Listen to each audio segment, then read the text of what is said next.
blew it. Have you ever heard that in your heart or in your spirit? I want to let you know that that's the biggest lie from hell ever. Let's face it.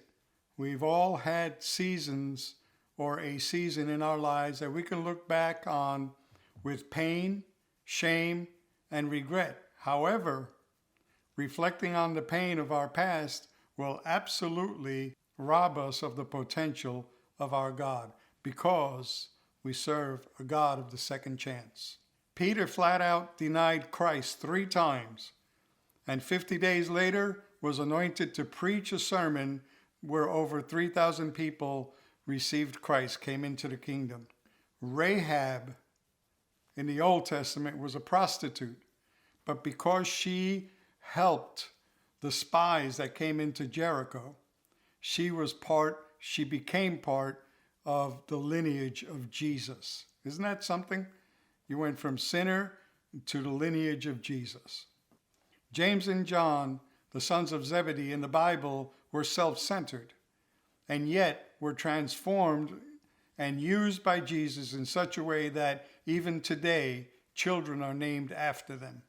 Lazarus was dead, and Abraham was so much into self-preservation that he pimped out his wife. Isn't that something? And yet, these men are heroes of the faith, not because of their greatness, but because the God of a second chance. Knowing that God is a God of second chances doesn't give us an excuse to sin, but rather the power to break free from it.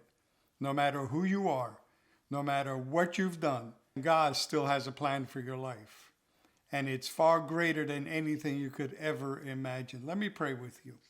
Father, we thank you and praise you for those who are struggling with their past. They're struggling with the thought that they blew it and that God will never use them again. But I want to let you know that God, being a God of second chances, he'll use you when you come back to him.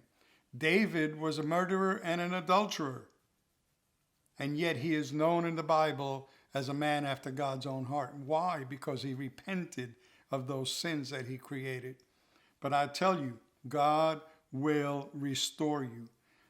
In Jesus' mighty name, we thank you and we praise you that you are a viable instrument for God to use.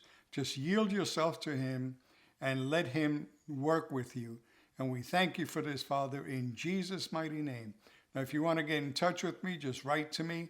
You can go to my email address and just write to me, talk to me. And I can pray with you. I can encourage you. Let me know what you're going through. And we can just lift you up in prayer. Until next time, this is Reverend Fred Rodriguez and letting you know that you are blessed and you can't be cursed. God bless you.